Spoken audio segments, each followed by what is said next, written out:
आज क्वेश्चन है x to the power a divided by x to the power b whole bracket power a plus b।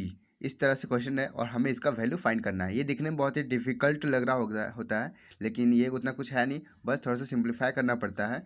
आपको ये सब पता ही होगा कि x to the power a है, तो यहाँ पर बेस सबका सेम है, यहाँ भी सबका सेम है, सबका बेस सेम है, यानी कि सबका बेस x ही है, बस इसके पावर में चेंजेस है। तो हमें पता है कि नीचे का जो पावर्स होता है अगर ऊपर आता है तो वो माइनस हो जाता है।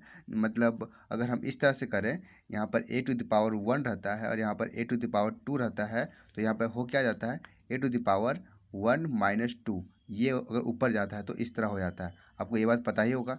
तो सेम यही कंसेप्ट यहाँ पर लगेगा। यहाँ पर x है तो यहाँ पर x लिखना है, x यहाँ पर a है, इस a को एजिटिव लिखेंगे यहाँ पर, लेकिन यहाँ पर इसे हम ऊपर लाने के लिए यहाँ पर माइनस बी देंगे, तो ये वाला ऊपर चला गया। अब यहाँ पर ये ऊपर चला गया और यहाँ पर ये a माइनस बी हो गया और यहाँ पर a प्लस बी पहले से ही है, तो यहाँ पर a प्लस बी यहाँ पर ऐसे लिखा गया। इस तरह सेम यहाँ पर करना है। आपको ये समझ में आ गया होगा तो आपको इस क्वेश्चन में कोई भी प्रॉब्लम नहीं होगा अगर आप ये समझ गए होंगे। आपको मैं फिर से समझा देता हूँ।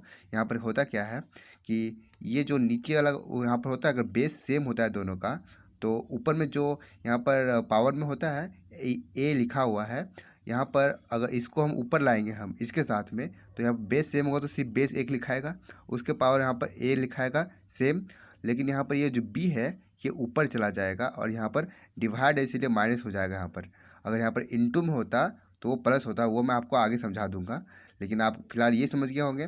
इस तरह यहाँ पर ये भी करना है, तो यहाँ पर x लिखना है और यहाँ पर b है, b लिखेंगे माइनस, यहाँ पर ये c ऊपर चला गया तो यहाँ पर माइनस हो गया और यहाँ पर एजिटिव ए बी प्लस सी यहाँ पहले से था तो b प्लस सी हो गया। यहाँ पर फिर मल्टीप्लाई और यहाँ पर फिर से x है तो x लिखेंगे और यहाँ पर c है, इस c को लिखेंगे माइनस, यहाँ पर a नीचे है तो उसको ऊपर ले जाएंगे, ऊपर गया।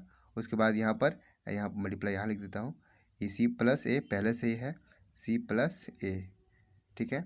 नेक्स्ट अब हमें क्या करना है, अब हमें देखना है कि ये किस तरह है, a minus B into A plus B, यानी कि ये क्या होता है, ए स्क्वायर माइनस बी स्क्वायर का फॉर्मूला है। तो हमें इसे इसी तरह लिख सकते हैं, एक्स टू द पावर यहाँ पर ए स्क्वायर माइनस बी स्क्वायर, इस तरह लिख सकते हैं, इनटू यहाँ पर एक्स टू द पावर, फिर से इसे भी उसी तरह लिख सकते हैं, एक्स यहाँ पर बी है, बी का स्क्वायर माइनस सी का स्क्वायर, इनटू यहाँ पर फिर इसी तरह लिख सकते हैं, ये एक्स है, एक्स टू द पावर यहाँ पर सी का स्क्वायर माइनस ए का स्क्वायर, क्योंकि यहाँ पर सी माइनस है और सी प्लस है, तो सेम उसी तरह आ रहा है, ए square minus B square equal to a square minus B square का फॉर्मूला में आ रहा है।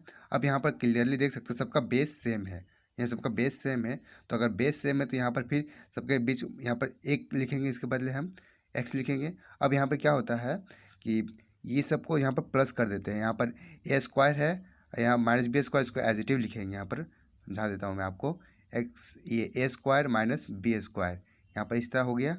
फिर यहाँ पर ब्रैकेट क्लोज प्लस इस सब को एक्स के बदले यहाँ पर एक ठो एक्स लिखे हैं, यानी इसके पावर्स को हम ऐड करते हैं। जब इस तरह अगर लिखते हैं हम लोग तो उसके पावर्स को ऐड करते हैं, तो यहाँ पर क्या हो जाएगा, बी स्क्वायर माइनस सी स्क्वायर, ये हो गया। और सेम ये फिर यहाँ पर प्लस, यहाँ पर मल्टीप्लाई है इसलिए फिर से प्लस होगा यहाँ पर, और यहाँ पर क्या हो जाएगा, सी स्क्वायर माइनस ए स्क्वायर, तो यहाँ पर हो गया। अगर आपको ये समझ में आ गया होगा तो आपको इस क्वेश्चन में कोई प्रॉब्लम नहीं है। ये फिर से मैं आपको समझा देता हूँ कि अगर हम सबका बेस सेम होता है ना, तो उसको सिर्फ उसके बेस को लिख देते हैं, उसके ऊपर उसके पावर्स में अब काम करते हैं तो उसके पावर्स ऐड हो जाते हैं। तो जैसे आपको मैं कोई भी एग्जाम्पल देकर समझा देता हूँ, टू द पावर यहाँ पर 6 है और इनटू में यहाँ पर टू द पावर यहाँ पर 8 है, तो यहाँ पर इसका मतलब क्या हो जाएगा, 2 लिखेंगे और यहाँ पर 6 और 8 ये दोनों का पावर हम जोड़ देंगे, तो 6 6 12 13 14 यानी 14 हो गया। ये इसका आंसर हो जाता है। सेम कंसेप्ट यहाँ भी हुआ है, तो आपको सिंपली इसमें कुछ करना नहीं है। अब यहाँ पर देखना है ए स्क्वायर यहाँ भी है और ए स्क्वायर यहाँ भी है, तो यहाँ प्लस ए स्क्वायर और माइनस ए स्क्वायर ये दोनों कट जाएगा। सेम इसी तरह यहाँ पर माइनस बी स्क्वायर और यहाँ प्लस बी स्क्वायर दोनों घट के कट गया, और यहाँ पर माइनस सी स्क्वायर प्लस ए स्क्वायर भी कट गया। तो यहाँ पर बचा क्या मेरा एक्स टू द पावर 0 बचा। और आपको पता है एक्स टू द पावर किसी का पावर अगर 0 है इसका मतलब उसका वैल्यू 1 होता है। तो अब इस पूरे क्वेश्चन का आंसर हमारा 1 आ गया है। ये हमारा आंसर है। Thank you.